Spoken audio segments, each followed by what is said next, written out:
بسم اللہ الرحمن الرحیم۔ السلام علیکم۔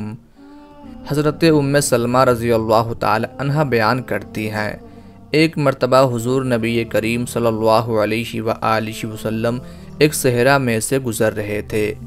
کسی ندا دینے والے نے آپ صلی اللہ علیہ وآلہ وسلم کو یا رسول اللہ کہہ کر پکارا۔ آپ صلی اللہ علیہ وآلہ وسلم آواز کی طرف متوجہ ہوئے، لیکن آپ صلی اللہ علیہ وآلہ وسلم کو سامنے کوئی نظر نہ آیا۔ آپ صلی اللہ علیہ وآلہ وسلم نے دوبارہ غور سے دیکھا تو وہاں ایک ہرنی بندھی ہوئی تھی۔ اس نے عرض کیا، یا رسول اللہ، میرے نزدیک تشریف لائیے۔ پس آپ صلی اللہ علیہ وآلہ وسلم اس کے قریب ہوئے اور اس سے پوچھا، تمہاری کیا حاجت ہے؟ اس نے عرض کیا، اس پہاڑ میں میرے 2 چھوٹے چھوٹے نومولود بچے ہیں، بس آپ مجھے آزاد کر دیجئے کہ میں جا کر انہیں دودھ پلا سکوں، پھر میں واپس لوٹ آؤں گی۔ آپ صلی اللہ علیہ وآلہ وسلم نے پوچھا، کیا تم ایسا ہی کرو گی؟ اس نے عرض کیا، اگر میں ایسا نہ کروں تو اللہ تعالیٰ مجھے سخت عذاب دے۔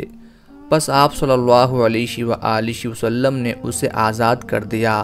وہ گئی، اس نے اپنے بچوں کو دودھ پلایا اور پھر واپس لوٹ آئی۔ آپ صلی اللہ علیہ وآلہ وسلم نے اسے دوبارہ باندھ دیا۔ پھر اچانک وہ اعرابی جس نے اس ہرنی کو باندھ رکھا تھا متوجہ ہوا اور اس نے عرض کیا، یا رسول اللہ، میں آپ کی کوئی خدمت کر سکتا ہوں؟ آپ صلی اللہ علیہ وآلہ وسلم نے فرمایا، ہاں، اس ہرنی کو آزاد کر دو۔ بس اس اعرابی نے اسے فوراً آزاد کر دیا۔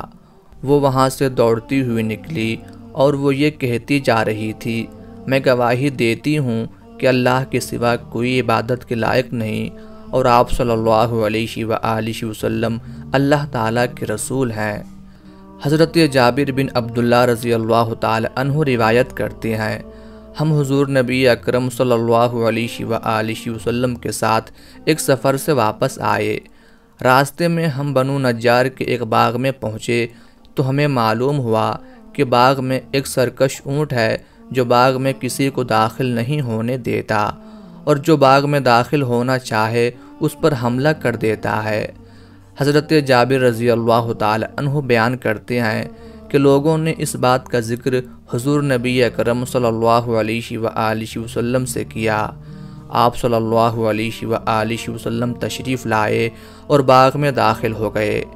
آپ صلی اللہ علیہ وآلہ وسلم نے اونٹ کو بلایا تو وہ اپنی گردن کو زمین کے ساتھ گھسیٹتا ہوا آپ صلی اللہ علیہ وآلہ وسلم کی خدمت میں حاضر ہوا اور آپ صلی اللہ علیہ وآلہ وسلم کے سامنے بیٹھ گیا۔ حضور نبی اکرم صلی اللہ علیہ وآلہ وسلم نے فرمایا، اس کی لگام لاؤ۔ آپ صلی اللہ علیہ وآلہ وسلم نے اسے لگام دی اور اسے اس کے مالک کے سپرد کر دیا۔ پھر آپ صلی اللہ علیہ وآلہ وسلم لوگوں کی طرف متوجہ ہوئے اور فرمایا، بے شک زمین و آسمان میں سوائے سرکش جنوں اور انسانوں کے کوئی چیز ایسی نہیں جو یہ تسلیم نہ کرتی ہو کہ میں اللہ کا رسول ہوں۔ حضرت عبداللہ بن عباس رضی اللہ تعالی عنہ بیان کرتے ہیں کہ ایک انصاری شخص کے پاس 2 اونٹ تھے، وہ دونوں سرکش ہو گئے۔ اس نے ان دونوں کو ایک باغ کے اندر قید کر دیا اور پھر حضور نبی اکرم صلی اللہ علیہ وآلہ وسلم کی خدمت میں حاضر ہوا تاکہ آپ صلی اللہ علیہ وآلہ وسلم اس کے لیے دعا فرمائیں۔ وہ جب حاضر ہوا تو حضور نبی اکرم صلی اللہ علیہ وآلہ وسلم انصار کے ایک گروہ میں تشریف فرما تھے۔ اس نے عرض کیا، یا رسول اللہ، میں آپ کے پاس ایک حاجت کے لیے حاضر ہوا ہوں۔ میرے 2 اونٹ ہیں جو سرکش ہو گئے ہیں، میں نے انہیں باغ میں داخل کر کے دروازہ بند کر دیا ہے۔ آپ سے درخواست ہے کہ آپ میرے لیے دعا کریں کہ اللہ تعالیٰ انہیں میرا فرما بردار بنا دے۔ حضور نبی اکرم صلی اللہ علیہ وآلہ وسلم نے اپنے صحابہ سے فرمایا، اٹھو، میرے ساتھ آؤ۔ پس آپ صلی اللہ علیہ وآلہ وسلم چلے، یہاں تک کہ اس باغ کے دروازے پر تشریف لے آئے۔ آپ صلی اللہ علیہ وآلہ وسلم نے فرمایا دروازہ کھولو۔ اس شخص کو آپ صلی اللہ علیہ وآلہ وسلم کے حوالے سے خدشہ تھا کہ کہیں ایسا نہ ہو کہ جانور حضور نبی اکرم صلی اللہ علیہ وآلہ وسلم پر حملہ کر دیں۔ آپ صلی اللہ علیہ وآلہ وسلم نے پھر فرمایا دروازہ کھولو۔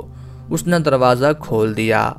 دونوں اونٹوں میں سے ایک دروازہ کے قریب ہی کھڑا تھا۔ جب اس نے حضور نبی اکرم صلی اللہ علیہ وآلہ وسلم کو دیکھا تو فوراً آپ صلی اللہ علیہ وآلہ وسلم کو سجدہ کیا۔ حضور نبی اکرم صلی اللہ علیہ وآلہ وسلم نے فرمایا میرے پاس کوئی چیز لاؤ جس کے ساتھ باندھ کر میں اسے تمہارے حوالے کر دوں۔ وہ صحابی ایک نکیل لے آیا تو آپ صلی اللہ علیہ وآلہ وسلم نے اسے باندھ دیا اور اسے صحابی کے حوالے کر دیا۔ پھر آپ صلی اللہ علیہ وآلہ وسلم باغ کے دوسرے حصے کی طرف چلے جہاں دوسرا اونٹ تھا۔ اس نے بھی جب آپ صلی اللہ علیہ وآلہ وسلم کو دیکھا تو آپ صلی اللہ علیہ وآلہ وسلم کی بارگاہ میں سجدہ ریز ہو گیا۔ آپ صلی اللہ علیہ وآلہ وسلم نے اس صحابی سے کہا مجھے کوئی چیز لا دو جس سے میں اس کا سر باندھ دوں۔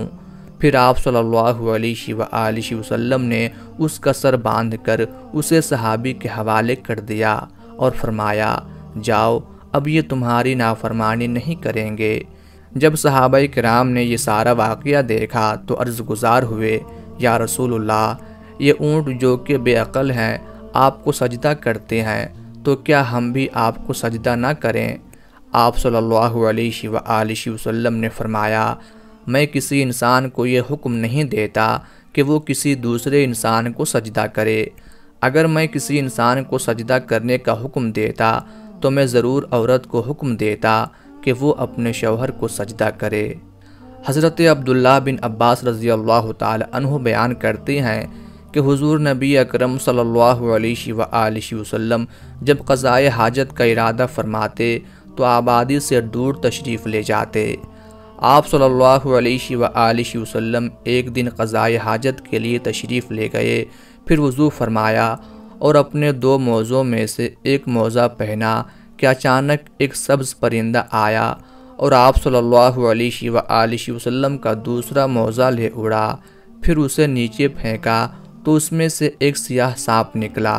اس طرح اللہ تعالیٰ نے اپنے حبیب مکرم صلی اللہ علیہ وآلہ وسلم کی اس موذی جانور سے حفاظت فرمائی۔ آپ صلی اللہ علیہ وآلہ وسلم نے فرمایا یہ وہ چیز ہے جس کے ذریعے اللہ تعالیٰ نے میری تکریم فرمائی ہے۔ پھر حضور نبی اکرم صلی اللہ علیہ وآلہ وسلم نے فرمایا اے اللہ میں تیری پناہ مانگتا ہوں ہر اس موذی جانور سے جو پیٹ کے بل چلتا ہے، اور ہر اس کے شر سے جو دو ٹانگوں پر چلتا ہے، اور اس کے شر سے جو چار ٹانگوں پر چلتا ہے۔